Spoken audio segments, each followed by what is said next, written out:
Well, we're back to this again. What's happening, everybody? Justin, Bridgewater's finest on YouTube, Blockbuster_guy on Twitter, and welcome to week 10. Double digits now, my weekly CFL football pick show for the 2025 CFL season and postseason. And yes, ladies and gentlemen, we're back on the 4-8 bus. I don't like this bus. I want to get off of it. Completely screwed the pooch against the spread last week. Straight up was fine. Totals were fine. It was 2-2 on both of them. No problem. And missed every spread. I don't like it. I don't like it at all. And even with that, I'm still only like 3 games under 500 against the spread. So I've had a couple of catastrophic weeks, and the rest of them have been fine. So, again, trying to keep perspective here on what's been one of my most, one of the biggest struggles of picking this league since I've been doing it. And again, this is season 7 for me doing this. So it's been a frustrating start to the season that I was hoping I would have been able to turn around by now. And it just hasn't quite gotten there yet, but I still feel like we're close. Hopefully I can take some lessons from my CFL fantasy roster because, oh doctor, I nailed it last week.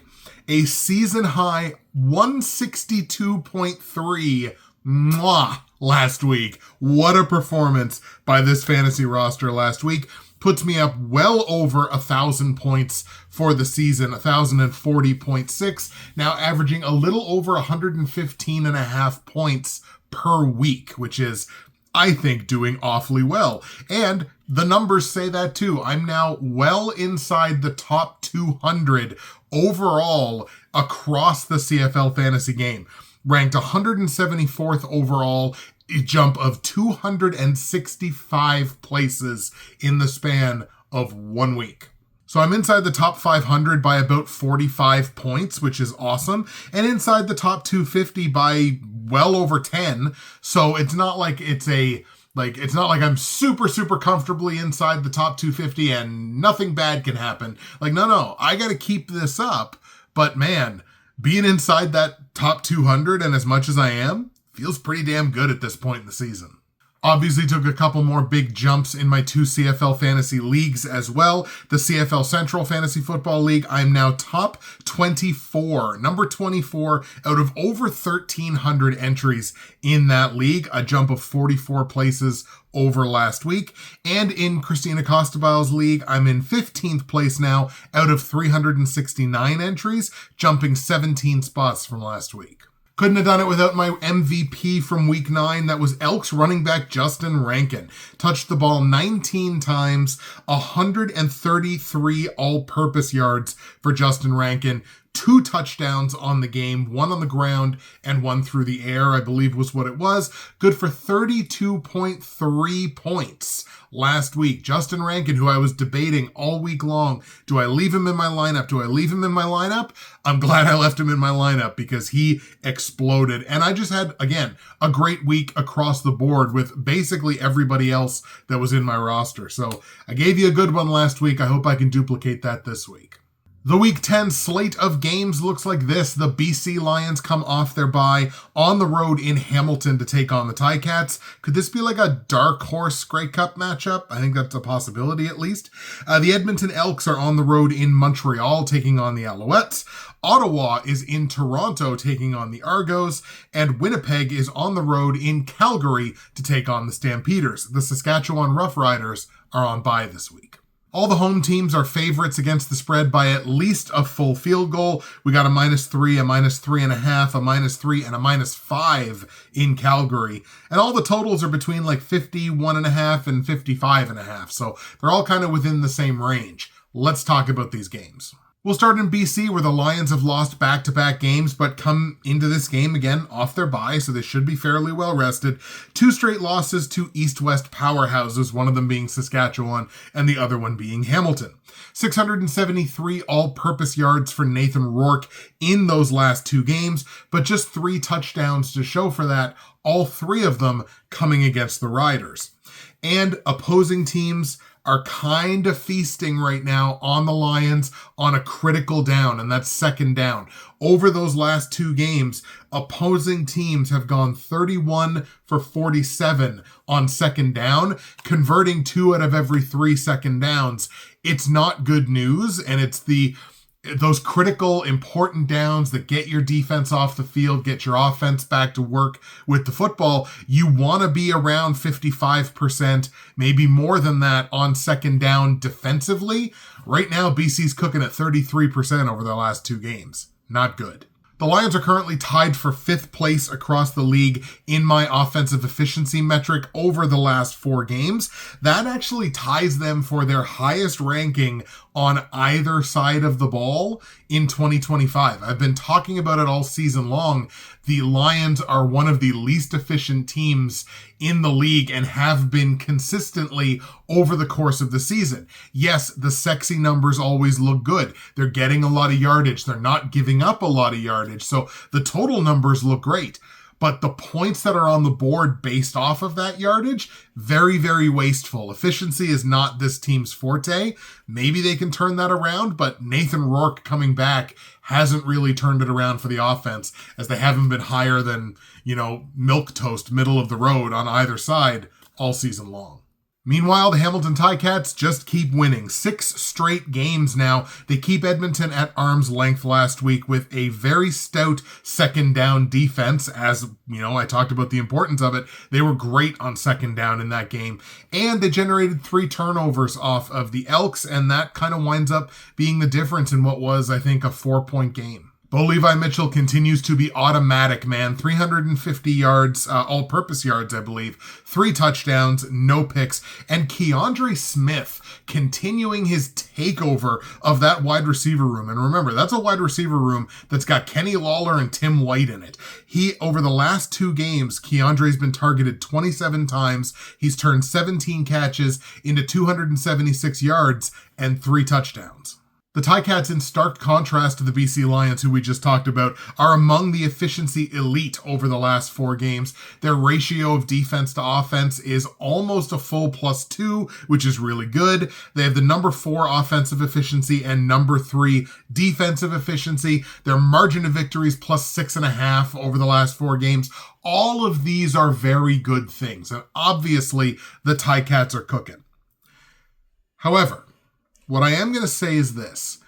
I don't think anybody's sitting here thinking like, well, that Ticats team, they're not going to lose another game. I don't think anyone, even like staunch Ticats supporters, are sitting here going, oh yeah, we're not going to lose another game this year. And the fatigue discrepancy here can't be ignored. You've got one team that's coming off of their second bye of the season, I believe. And you've got the Ticats, who this is going to be their 7th consecutive game without a bye. So the rest discrepancy here is huge, and Hamilton doesn't even get their bye next week. I think next week they have to play Saskatchewan, don't they? So they have to play the other team coming off of their bye. Rest discrepancy is a big thing, and it is very, very big, or at least to me, it looms large over a game like this and a game like next week with the Ticats. I think the Ticats lose at least one of those games, if not both of them. I'm going to ride the upset here. I'm going to take the BC Lions on the road in Hamilton to get the win over the Ticats. Again, that's got to be a tired team, and it's not like they're showing the signs of fatigue, but stuff like that can come about quick, fast, and in a hurry. So I'm going to go ahead and take the Lions here in the upset. Now, on the line, Hamilton is laying -3 here as a home favorite. It's totally justified that they're a -3 home favorite in this matchup, and under normal circumstances, I'd probably go with it. But I like the Lions to win. Give me the +3 on BC. Total in the game set at 55.5 points. This is the highest total of the week. I'm still going to go over on it. This game, I think, could push 60. It's going to be a close, tight matchup, I believe, and I think it's just going to come down to those little intangibles that I just don't think Hamilton gets the job done in this matchup. Give me like a 30-28 in favor of the BC Lions. Super exciting football game. Again, who knows? Maybe that's an early preview of something we might see in the playoffs. 30-28 for the BC Lions. Lions win. Lions cover the +3 and give me an over on the 55.5 point total. Off to Montreal we go, where the Alouettes are going to play host to an Edmonton Elks team reeling off of their third straight loss. Again, that aforementioned close game against Hamilton, where really Hamilton just did kind of keep them at arm's length for the majority of that game. And they were in it at the end. They had a chance, Edmonton, and that's kind of what Cody Fajardo has given this offense. It's kind of given them a chip in a chair. It's given them a feeling that, like, hey, if we can be in it towards the end, we've got as good a chance of winning these games as anybody. Again, mainly on the back of Cody Fajardo's play, but also Justin Rankin, that aforementioned incredible game that Justin Rankin had. And after kind of being scripted out of a game earlier in Cody Fajardo's short little kind of run here as QB1, man, was he ever the focal point of the offense in that game last week. The defensive numbers in Edmonton still don't look very sexy, but that 14.8 D efficiency that they have put up over the last 4 games is actually good for number 4 league-wide, despite the fact that they're giving up over 420 yards a game on average and allowing, 28.5 points over that span. That's the fun thing about, averages and, like over a longer term span, what does this kind of average out to? They're still a top 4 D efficiency. They just give up a ton. As I said in the preseason, if this team could get anything from its defense, they might be dangerous. In Montreal, the Alouettes collapse offensively under the absence of Davis Alexander, Tyson Philpott, Austin Mack. The injuries, especially on the offensive side, have really started to pile up, and the offense did nothing. Basically, their offense was Tyler Snead. Tyler Snead recording 88 receiving yards, which was 2/3 of the Alouettes' total receiving yards in this game, which I think was like 130 something. Tyler Snead had like exactly 2/3 of what they put up, and that just not gonna get it done, and they only scored 6 points as a result. They also only converted about 25% of the time on second down. Boy, I'm really talking about second down a lot so far in the show this week. Turned the ball over 3 times. They didn't get into the red zone. The offense just did not have it. And as reflected in that, the post-Davis Alexander efficiency freefall for the Alouettes offense goes from putting up a 13.7, which was good for number 4 across the league the last time I measured it a couple of weeks ago, all the way down to 17.1 and the number 8. So second from the bottom in terms of offensive efficiency over their last 4 games. They've scored under 19 points a game in that span. A healthy, respectable wide receiver core will certainly help eventually. They're not quite there yet. It's time to say something so controversial and yet so brave. I think the Edmonton Elks, as they are right now, are better than the Montreal Alouettes as depleted as they are right now. So even though Montreal is a 3.5 point favorite here playing in Montreal, I think Edmonton right now under Fajardo, I think Edmonton's the better team. Might be the better team on both sides of the ball right now. I like the Elks in the upset here. Give me Edmonton on the road in Montreal to get the upset win over the Alouettes. I really like that play this week. Against the spread, obviously I like Edmonton to win. Give me the +3.5. And if that line continues to grow, if that's like Montreal -4 or -4.5 by kickoff, even if you don't like Edmonton to win the game outright, take that number against the spread, because if Montreal wins this thing, it's going to be very close. Total in the game set at 51.5 points. I actually like the under here. Again, we talk about efficiency, and efficiency is kind of the great leveler because it's an average. It's an average of yardage and all that fun stuff. I think the efficiency numbers here actually keep this well under the 51.5 point total. This is like a mid-40 to me. I'm really comfortable in the under here. Let's go under 51.5 points in Edmonton, Montreal.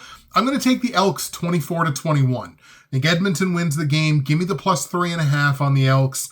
Give me an under on the 51.5 point total. A much tighter game than one might expect. And Cody Fajardo coming back to Montreal to maybe get a little revenge on his old team.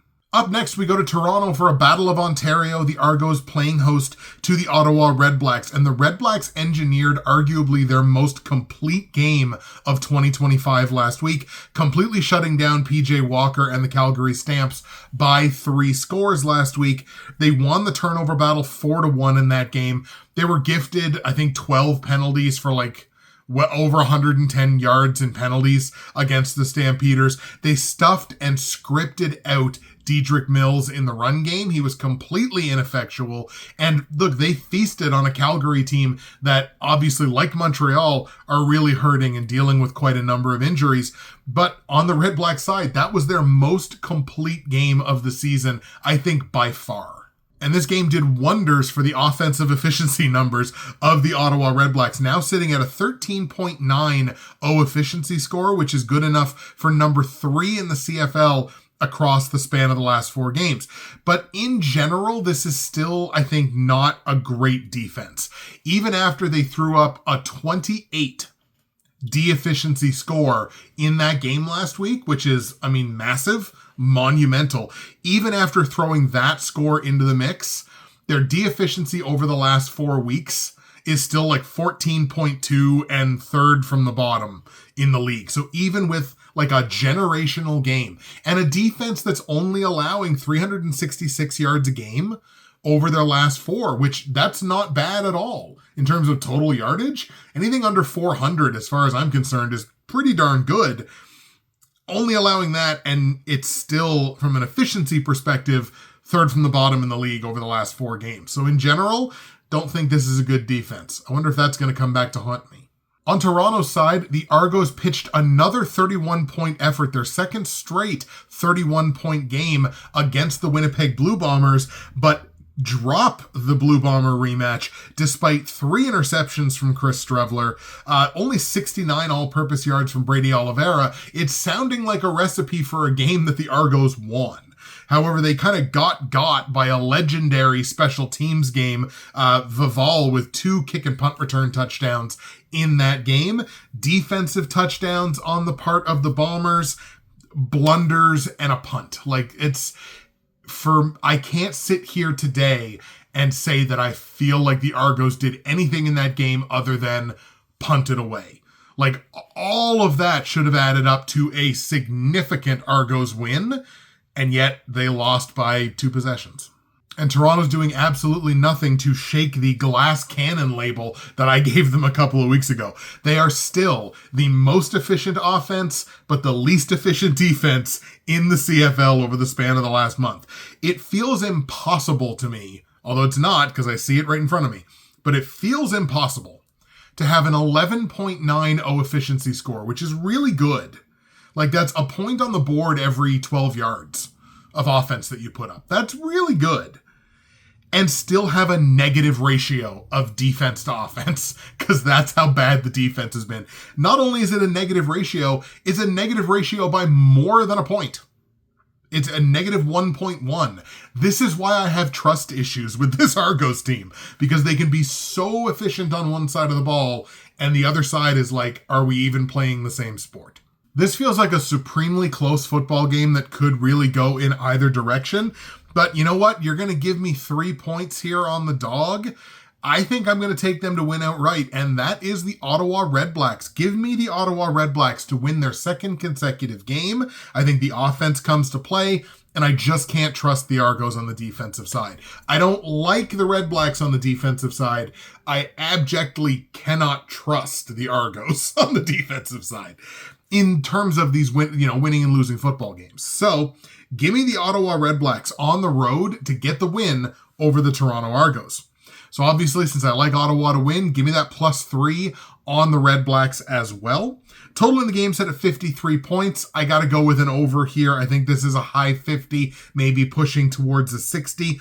Give me a 31-27 final here for the Ottawa REDBLACKS. REDBLACKS win, REDBLACKS cover +3, and give me an over on the 53-point total. And the last game is the Winnipeg Blue Bombers on the road in Calgary, taking on the Stamps. As I mentioned earlier, the Bombers benefit from that Trey Vival legacy game in the special teams game, a kick return touchdown, a punt return touchdown. They got a defensive touchdown as well. I think it was a scoop and score. So they benefited from some legacy stuff and some mistakes by the opposing team, and they survive the effort of Chris Streveler. Like I mentioned, 3 interceptions. He did have a rush touchdown. He did completed was a 17 of 21 passes, but only generated about 10 yards per completion, and 3 of those 4 incompletions were interceptions. Remember how last week I said the Bombers had a quarterback dilemma? The dilemma is a full-blown crisis at this point.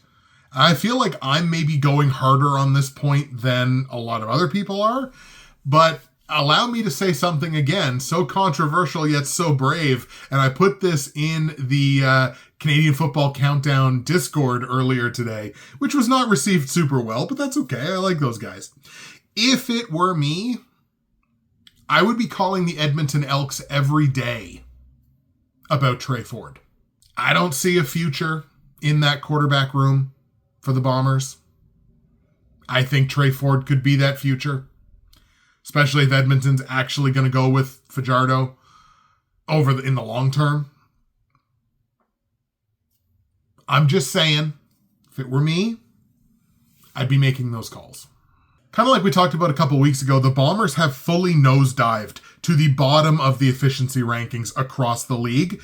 15.8 on the offensive side, which is tied for 5th, but an 11 on the defensive side, which is 8th. 8th in a 9-team league. So they've essentially nosedived right to the bottom of the league.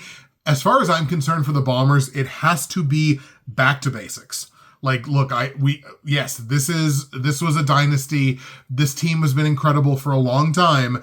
Right now, the reality of this team today is back to basics.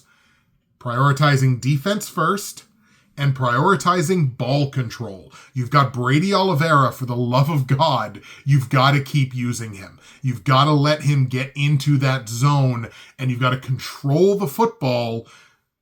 You just need to give yourself a better base to kind of work from. Because right now, the base is like this, because the quarterback play, you just can't rely on it.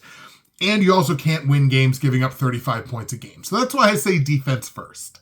For Calgary, the Stampeders dropped their 2nd straight game in and around that Vernon Adams injury, because of course he didn't finish the game against Montreal, which they would go on to lose. And then PJ Walker, the starting quarterback last week, and he struggled.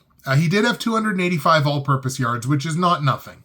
He did have a touchdown pass, but he did throw 3 interceptions as well. So, you got to call it a struggle. The game was definitely a struggle for Walker. Hopefully Vernon Adams is back this week. It seems like he's a full participant in practice, so fingers crossed. And once this team is healthier, they should be fine. They should basically go back to doing what they were doing beforehand. It may or may not be this week. So once again, Vernon Adams practicing in full. Clark Barnes practicing in full, which is a good thing. However, Damian Alford, Jalen Philpott, now Tevin Jones, all limited in practice, plus injuries in the secondary. Green, LaBrosse, Richardson, they're all limited in practice or DNPs. So again, it's a process of trying to get that team healthy again. The Stampeders' D-efficiency has come back down to earth. Remember how I mentioned a couple weeks ago they were doing all-time incredible things on the defensive side? It's come a little bit back down to earth, but they're still number 2 in the CFL across the last 4 games with an 18.6 in terms of D-efficiency, which is very, very, very good. Despite allowing 74 points in the last 3 games. It's about 25 points a game. It's a lot higher than what they had been giving up prior to that. Despite that, the efficiency is definitely still there. And again, as with most teams, a healthy QB1 and healthy weapons can mask a lot of issues and boost the fact that their O efficiency is a pretty pedestrian 16.4 over the last month. Good for about number 7 in the league, so 3rd from the bottom. I have very little faith in the Winnipeg Blue Bombers as they exist right now. And again, from what I've watched over the last couple of weeks and what it took last week, the incredible, happens once or twice a season kind of effort on special teams that it took for Winnipeg to win that game last week. I just have very little faith in them right now. Feel like Calgary is in that process of getting healthier. This is going to be the Stamps' 6th consecutive game. So some fatigue could definitely be setting in here. And Winnipeg is just kind of still in the early parts of this stretch of whatever it's going to be, 10 or 11 consecutive games without a bye week, because they stuffed 2 of their bye weeks really early in the season, which they certainly didn't do the Bombers any favors there. So despite, again, 6th consecutive game for Calgary, I'm going to take the Stamps to win this thing on the idea that Vernon Adams is back and ready to roll under center. Give me the Calgary Stampeders to get the win over the Blue Bombers. On the line, the Stamps are favored by -5. This number's a little heavy for me. I don't love it. I would love this number a lot more at 4. If you could get that would be wonderful. I guess I'm going to kind of hold my nose here and still lay these points. It's the only favorite that I am going to take this week, as I took, 3 upsets prior to this. So I guess I'll hold my nose a little bit and lay the -5, because ultimately I do think that does wind up hitting. Total in the game set at 51.5 points, and the second 51.5 this week, and it's the second one that I'm actually going to stay under on. I don't quite think this game gets to 50 points, so it's a good number, I think, for this matchup, but I am going to stay under. I'm going to go 28-20 in favor of the Stampeders, so Calgary wins. Calgary covers the -5 after doing this a little bit. And give me an under on the 51.5 point total. All right, let's see what we can do for an encore here. My Week 10 CFL fantasy roster is right in front of your eyes right now. And what you can see is we're getting ourselves an Ottawa REDBLACKS stack. And Drew Brown, I think you save a little bit of money on as well at starting quarterback. There are certainly other options at starting quarterback. There's at least 3 that you can look at. If you really like Vernon Adams, he's definitely an option, even though he's listed as being injured right now. But I'm going to go with Drew Brown, and I'm going to sort of marry him with his top receiver, or what should be his top receiving option. At running back, I think I've got value here, even though it's a little pricey value. We're going to go with James Butler and Greg Bell. Greg Bell put up a solid performance last week, and James Butler, I think, is going to have the opportunity to eat that Ticats defense alive, because, again, I think they're getting tired, and I think James Butler is going to have himself a heck of a game on the ground and through the air. I really like that running back tandem. We're going to put Keandre Smith in the roster because, once again, they reduced his price by what felt like $2,000. He's under $3,500. I don't know what happened there, but I will just say thank you very much, and we'll go ahead and take that as one of the, top receivers, I think, in the East Division right now. And at flex, I'm going to roll Justin Rankin again because, man, if he can have anywhere close to a repeat performance, even if he does half of what he did last week, the 15, 16 point area, you're getting value for the money there. So I like Justin Rankin at the flex.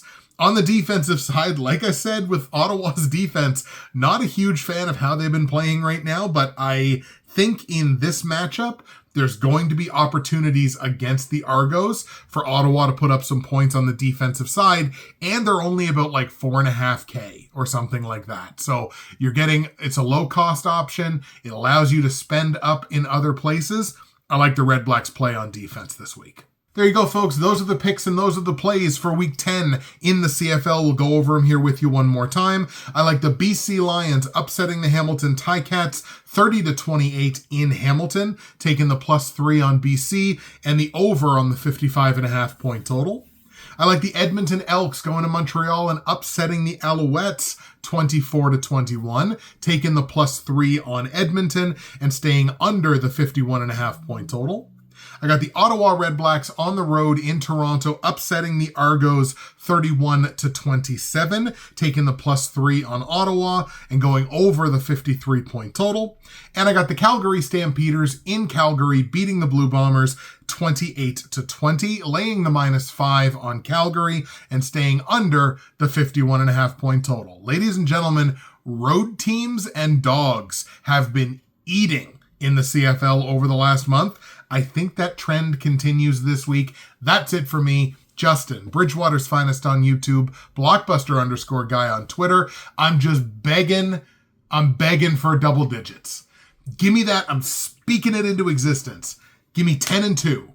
I'm feeling a 10-2 week this week. That's what I'm manifesting. Speak it into existence. That's what I want. That's what I'm gunning for. Let's see if I can do it here in week 10. We will see you again for week number 11. Thank you as always for joining me this week.